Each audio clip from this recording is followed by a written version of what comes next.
Welcome everyone to the People Strategy for #Future Work virtual conference presented by Engagedly. This webcast has been pre-approved for half HRCI and SHRM credit. Please be sure to attend the complete webcast in order to receive your credits. If you have any questions during the webcast, please use the Q&A box or the chat box on your Zoom controls.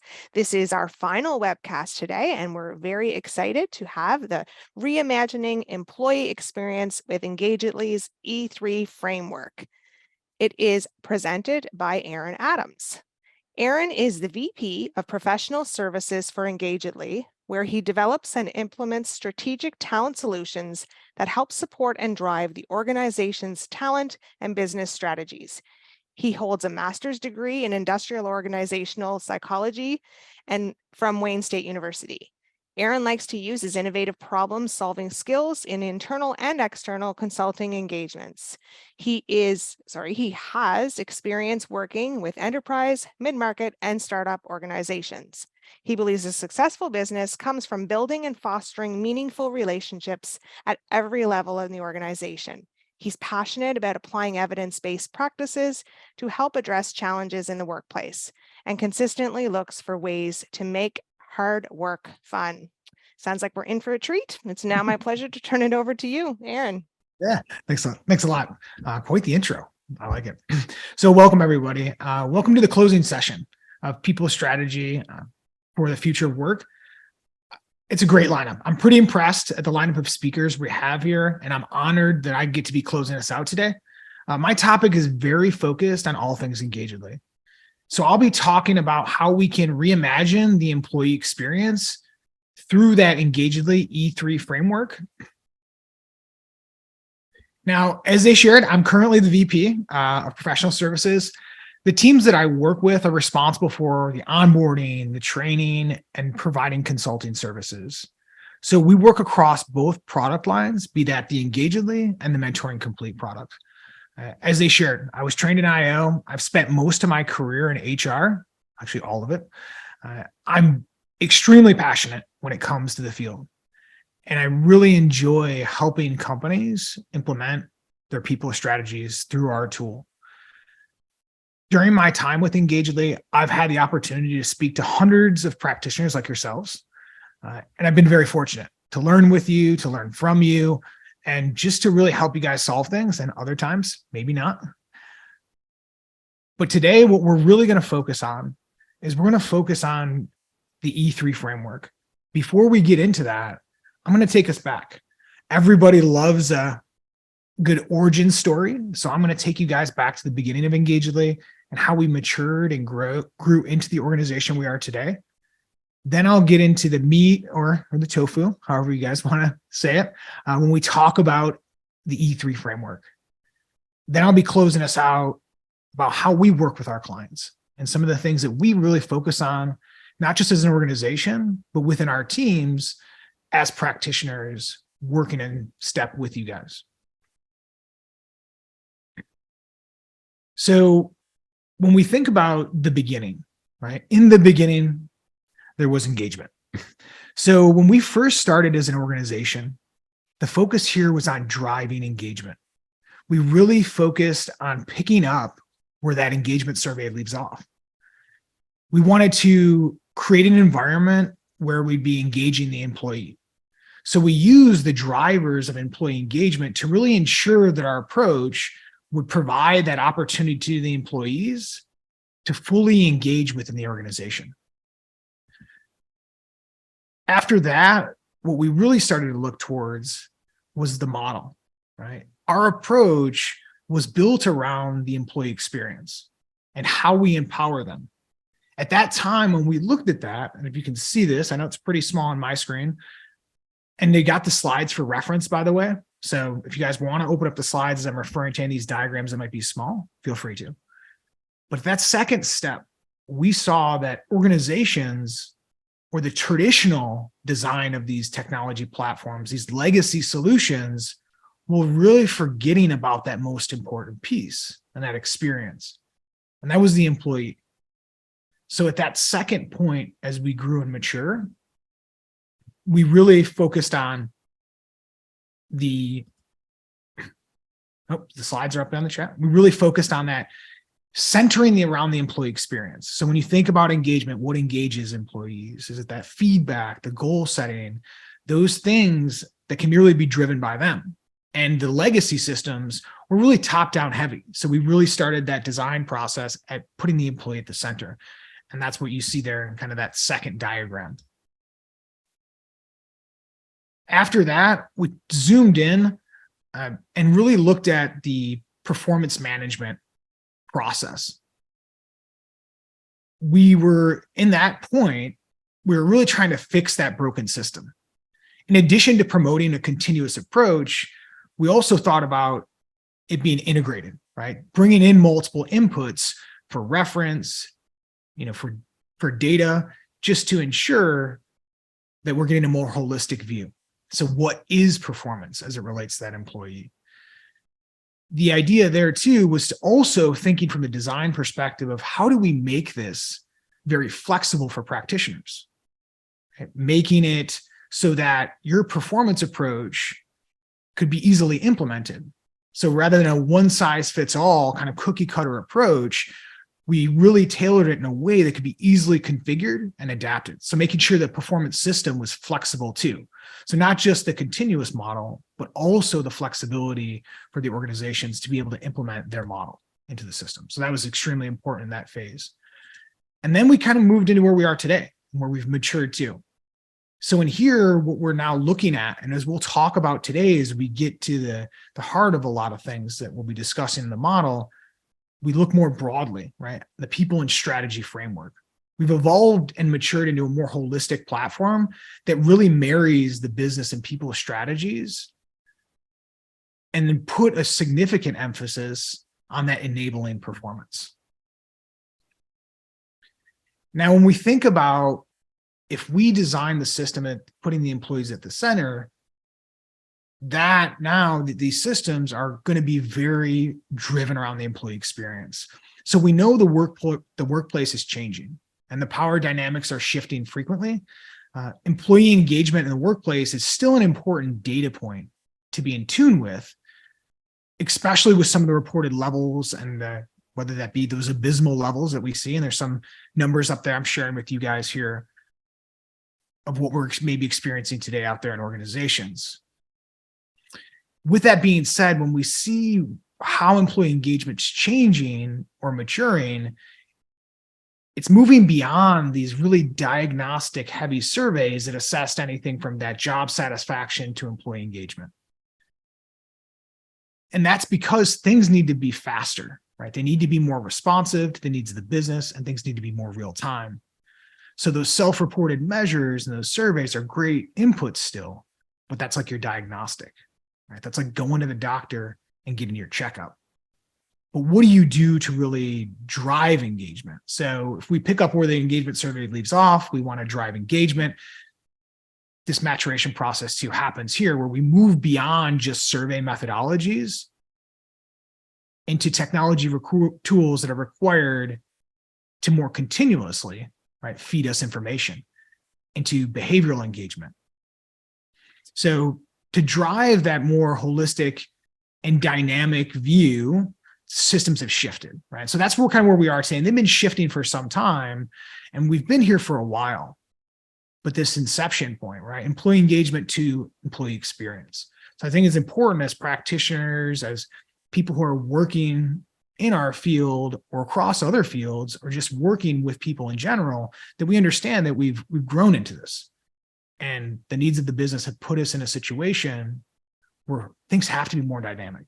They cannot be these static inputs, and they have to be responsive. So that's a responsibility of technology solutions, and that's where we've kind of evolved to with that. So the market changed, and as a result, a lot of us products changed to meet that, though our inception incorporated a lot of that.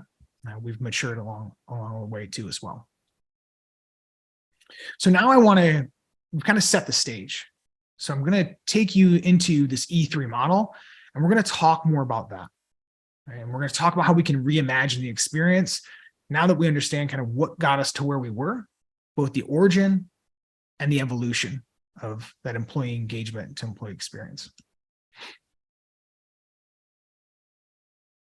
So one of the things we did at Engagedly, or we consistently do actually, is we do a lot of research. We run surveys frequently out in the market just to get a sense and to test some of our ideas and maybe some of our assumptions. So one of the most recent studies we did was a study of about 500. There was about 511 respondents across 20 different industries. What we wanted to look at was we wanted to look at across leadership, and this ranged from managers to owners of companies, were the people providing us feedback. We wanted to look at how they felt that they were meeting the needs of their employees. And when we talked about the needs, we looked at some of those fundamental kind of essential needs. And we looked into things like trust, collaboration, sense of belonging, recognition. And then we wanted to lay that over against how are they managing or practicing their approaches within their organizations. So then we looked at things like, okay, well, if they're meeting the needs of the employees or their perception of how they can meet the needs, how does that relate to their practices? And we looked across goal setting, performance, feedback, employee development, performance reviews, performance coaching, employee recognition. So we took a kind of a large bucket of things we want to zoom into, and we want to look at how progressive they were in terms of their practices. And what we saw here, and what you can see on the graph in this simple chart, is that on that vertical axis, you see how good they felt they were at meeting the needs. And then on the on the y-axis, or on the x-axis, we see their reported management practices. So how progressive did they think they were? So in relation to those three areas, or in relation to those areas we talked about in practices, were they more progressive or were they less progressive? And then how do they feel they were meeting the needs? So what we saw here is what you guys see here in front of you is those managers who were really confident that they were meeting the needs of their employees were also reporting practicing more progressive performance management practices or practices for development, and across those different areas we talked about. So this first area, the reason why I share this is when we think about enabling our business for success or enabling performance, a lot of that stems from some of the tools we're equipping them with. Now, I'm not saying here that you couldn't be progressive without a technology solution, but I would challenge you, how easy would that be? So across all those areas here, we can look at and say, okay, well, more if managers are able to operationalize like more progressive practices, then they're going to be more confident that they can meet the needs potentially. And we don't know the causality there, but we saw that relationship. It was very interesting. So, kind of the challenge question comes to you guys when you're thinking about the tools you use. Are your tools enabling your managers to meet the needs of your employees? Right? Is it enabling people to be successful? So as we think about that question, the way we do that and the way we think about that reimagining the employee experience is really through the E3 framework. So we see the future of the workplace and talent management, really it asks for a more holistic approach to the employee experience. Right? This needs to not only include better alignment and a sense of purpose for the employee's whole self, but the technologies need to offer the social capabilities and then build beyond the purpose. So what we think about here at Engagedly, or what we talk about as we help our clients really deploy their strategies, is we look at this E3 framework, right? The execution of the strategy, the enablement of the people, and the engagement elements. So we believe that this helps companies really leverage technology, create an experience that is more likely to attract, retain, and develop. So when we think about improving this employee experience, it's really facilitating performance enablement in there. So we're going to go into each one of these areas, and we're going to talk a little bit more about what these areas mean in our framework. So when we talk about the first pillar in here, it's really focused and centered around execution. Right? So in this model, it's about executing against the business objectives by aligning employees to the company's strategic goals and the desired business outcomes that have been set a lot of times by leadership in the business. So individuals and teams can then set their goals and their plans to align with the company and or the departmental objectives. So we're all kind of working in step to really execute on that business strategy. So a lot of this is goal focused here when we think about the strategy execution. So we have the ability in here across each one of these areas when we talk about execution, what tools really work for us. So if we go back to the things we talked about as we grew as a company, that was very important to our DNA. Flexibility for you guys as practitioners to really decide and configure and tailor, but not to do it in a nuanced way. So making sure that it's a one-to-one, like, can we get as close to performance as you guys are defining it based on your strategy? And a lot of that here that you're seeing in goals. So there's a few different tools in there that we really offer. Now, ultimately, any tools that we use in the system to us is really important when we think about these experience platforms that you guys can create the experience or mature into some future state, right? Kind of meet you where you're at and kind of grow into it. Now, one of the important data points that we saw when we think about execution is that same study we were talking about before. What we also saw in those managers that thought that they were meeting the expectations of their employees, or they're very confident that they were, we saw that those managers who reportedly they scored higher, those ones that were meeting the needs of their employees, they took a more collaborative process to goal setting. So as we think about execution, a lot of that centers around the goal setting methodologies and practices that we do, because that's a core to a lot of what we do in performance or execution. How do we align people to a common goal and how do we work towards that? So as we think about building confidence of your managers, to give them the tools, those more progressive practices, those managers were really confident, they were adopting those significantly more. Now, as we move to the second pillar here, now we talk about enablement. And that's a lot of what we are today as a platform. And that's a lot of what our DNA is how do we enable growth and development, right? So when we think about enablement, right, it's really about building a supportive environment, right? We're focused on feedback, we're focused on coaching, we're focused on development.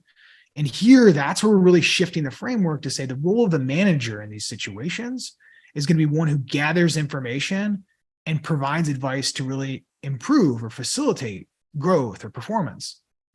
One of the interesting things was a few years ago when we had another research study that we did as a company. We were surveying the market. Everybody was, right, when COVID was happening. Survey fatigue was happening all over the place, I imagine. But during that time, we saw that there was a bunch of leaders that were shifting their approaches to their people development. And at that time, we saw it was like 71% of people were actually satisfied with the process changes. And then we followed up on that and we saw that all those process changes that they made at that time that made us rethink how we work with each other, they were actually 78% had incorporated them right into that, it ended up being a lasting process. So it's very interesting to see when we talk about development that, sometimes we're working development one way and we stay in that lane, but then we shift out and we can have some good changes. So rethinking kind of how we do things regarding development and growth can be really powerful. Now we think a little bit more holistically too about development. We actually have a separate platform that connects in and marries into that broader Engagedly framework. So you actually see in here as we talk about some of the tools, one of the tools in there is you see that Mentoring Complete. That in itself is a very robust platform that really builds upon the developmental thesis. So when we think about enablement, we're going deeper into development on our side as a company and investing a lot in that because we see this as a pathway and this enablement piece towards growth for employees. So that's something we're always extremely passionate about when we think about the tools for enabling that growth and development organizations. Now, one of the things that we saw, and you'll see me consistently talk about that research study that we shared in the beginning, when we think about development, we similar, almost identical to the results that we saw before, those managers who are really confident at meeting the needs of their employees also at a higher percentage than those that weren't, almost double, we're likely to view development as an ongoing process that focuses on growth and is available to all. Right? So those kind of systems that we put in place that really facilitate that kind of experience, that's going to build your it could potentially build the confidence and really help them be more effective. Right. So the last component or last pillar, like we like to talk about, is really on the engagement piece. So the final component in here in the E3 model is really about connecting people. Right? We know this is critical to employee engagement. Several studies out there have shown that direct correlation between engagement, productivity, and retention. So technology has enabled greater engagement through things like the social collaboration tools, but they've also provided that capability for recognition, right? The peers, the managers, or direct reports on the impact in achieving shared goals, right? Or even living organizational values.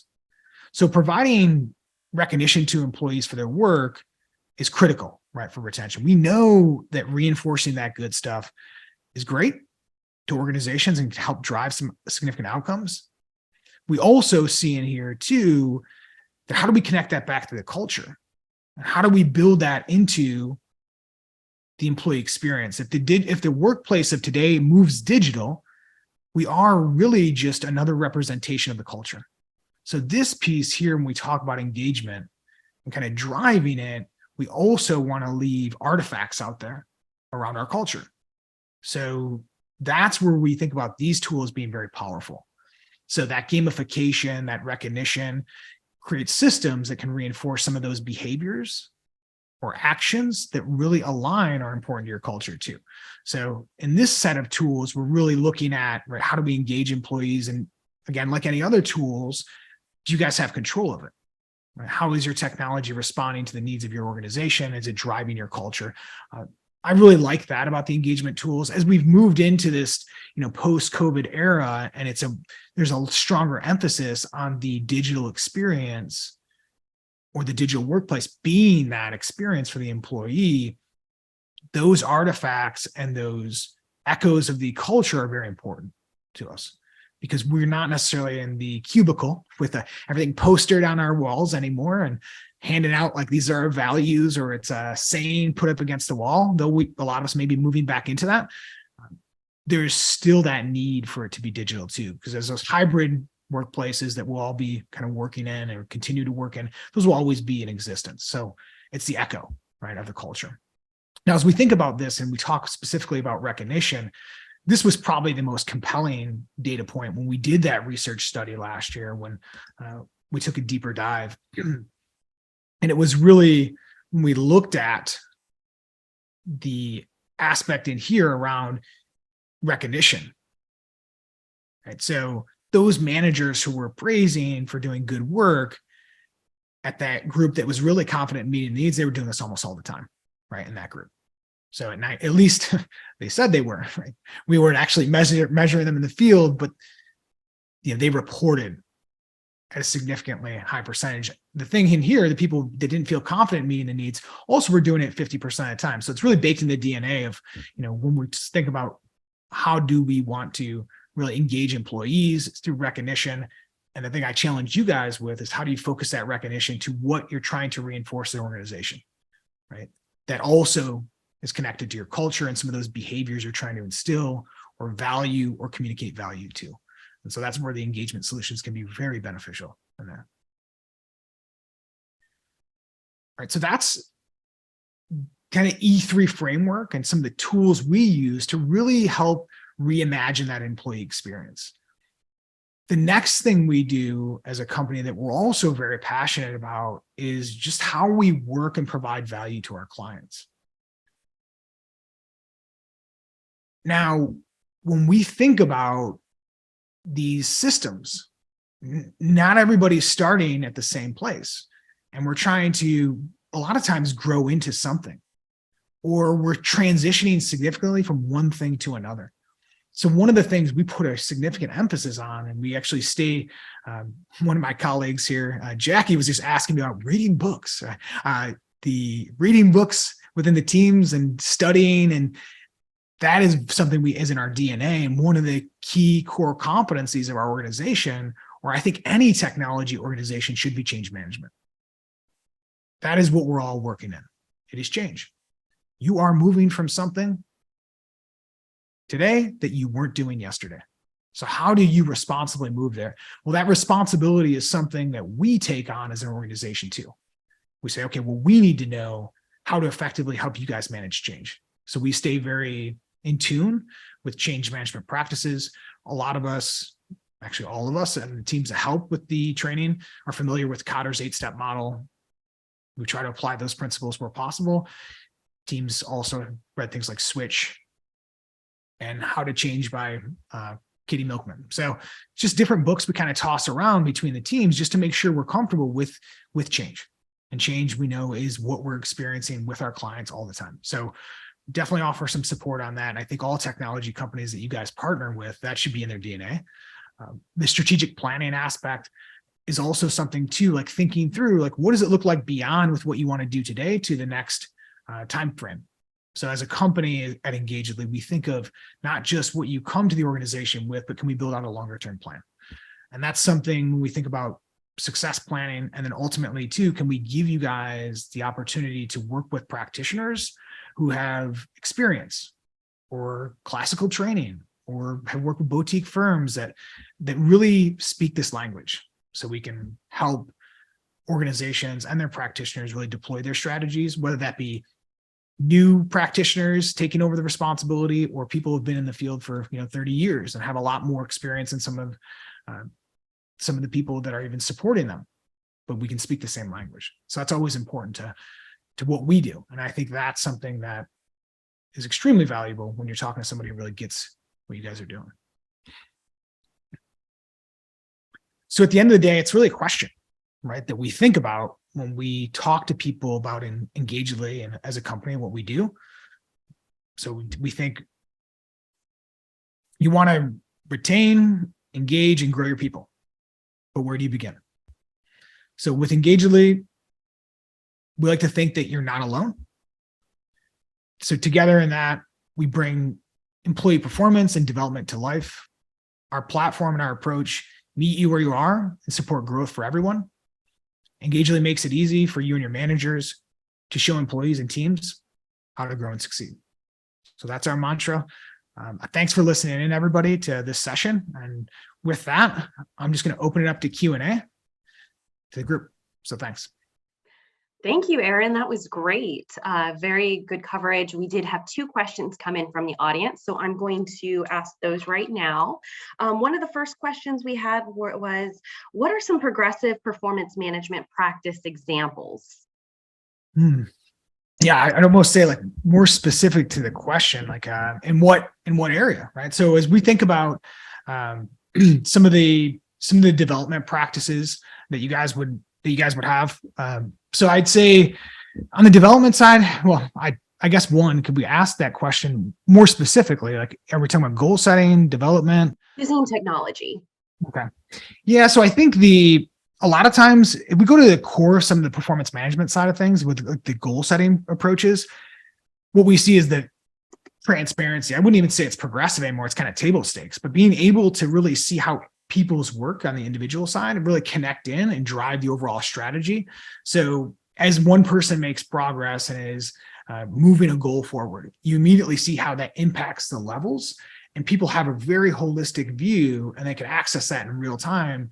And people love that part. Like that tends to be more progressive than, doing like an MBO based approach where you're setting at the beginning of the year and not really talking about it too much. These real-time data points that you see how your work's impacting the business. That's a nice one from the goal setting side that a lot of platforms, a lot of people really appreciate these days, and having that kind of insight. Thank you. And Joseph has a question here. What are some of the factors that directly link engagement and productivity? Goal setting, right? A clear line of sight that you would have to your work impacting the overall strategy. Right, you can see that. That's a good feedback mechanism too. So having clear expectations is always a good thing in terms of productivity. So the engagement side and productivity, a lot of times when they look at the engagement frameworks, we talk about different models in there, and there's never one consensus view of that. But some of the models where they may talk about engage the job or the organization. So people that have, they're advocates, right, for the organization.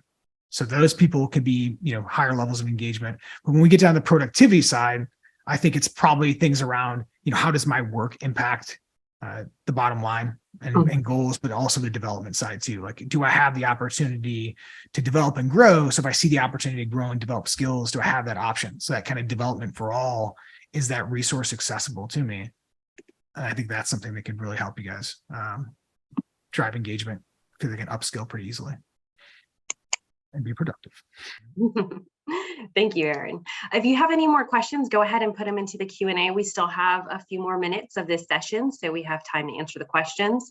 Aaron, I'm going to throw out some questions that I have from my side, and that would be, what is the most important aspect of successfully implementing a software like Engagedly? I think change management. I see a lot of people have pretty large visions. I think it's the, shrink the change, sequence it out. I think those really make people be successful, and they can celebrate some of those wins along the way that they do when they deploy. So I think that absolutely change management is probably the first thing I'd lean on. Okay. And so why would somebody want a solution like Engagedly versus an all-in HRIS solution? Ooh, that's always a good one. It's jack of all trades, master of none. So I think the depth, you mature. I think that the ease of use is attractive to the all-in-one solutions. I think having that, it's all in one place, and I feel it's all in one package, but you lose a lot too in that. You lose a lot of depth and flexibility. You're kind of pushed into more rigid structures and approaches. And overall, when we start thinking about these tools and these channels as engaging the employees, I think they're pretty restrictive in that regard. And the employee experience isn't necessarily one that feels like it's built for the employee. And I think a lot of those legacy all-in-one systems are not necessarily built for the employee. It's for employee, these are management systems in there. So it's really developed in a way just for the consolidation of information and data rather than the experience of development in there. So I think that's, when we think about enabling performance, it's very important we're true to that. And we say, okay, is this enabling performance, or is this really helping just pull our data all into one spot? I think that's probably the latter, and they're like, but that's where we are. That's where we want to be. Right. So are these solutions Engagedly, is this feasible for large organizations? What if somebody has a small team or no team at all? Yeah, I think one of the things that, when we talk here and some of these questions, and it kind of relates to an earlier question, is having the ability to kind of drive the conversations and open channels. So I think, that the accessibility is there in these systems, so that it doesn't matter really what size, they can be especially helpful for some of the smaller companies. But these tools are really complementary rather than supplementary to a lot of the things that we know that we need as employees. So some really small organizations, that they may not necessarily need a ton of technology because they're so intimately connected and they may see each other a lot. But these tools are great complements when you start moving up the, anywhere, like you start hovering around that 20 to 50 employees. I think it's they're nice solutions. They're all the way up, right, the chain into the large enterprise companies. So one of the big questions that we've had today on our sessions, I think that people have alluded to are these HR technologies going to replace humans and human resource departments? No, I just think the inflection point moves. It kind of goes back to when we talk about technology, and there was that theory, everybody's so concerned about, when technology around banking came out, is this going to replace banks? No, it actually gave the ability to open up more banks, right? So I think there's opportunity within technology, that it just moves our inflection point and our value to focus on, I think they talked about it in Work Without Jobs, above the degree type work, versus below the degree type work. And some of the examples they gave, it's actually going to help you really apply and practice rather than having to do a lot of that compliance stuff that you might have to do before and monitoring things. So HR, I think, becomes more strategic as technology is embedded within there because it moves their value to the organization to something that's more aligned where they actually add so much more incremental value to where technology can take over those more automated type actions that nobody likes to do anyway. And if you like to do them, well, yeah, well, maybe you can learn how to code a system to do them for you. But I think everything makes HR and practitioners out there more strategic. And I don't think it's going to remove people. It just moves people somewhere in the value chain, somewhere else. I think people are always essential. So I don't think that they replace people. I think they enhance our ability to apply some of the concepts and learnings that we have more frequently in the work we do. Great. I thank you, Aaron, for answering that question and all of the other questions. I think your coverage of the E3 framework has been great, and this will help a lot of HR representatives be able to champion products within their own organizations. That's all the time that we have today. Thank you very much, and thank you to all of our participants today. Thanks, Jackie. Thanks, everybody.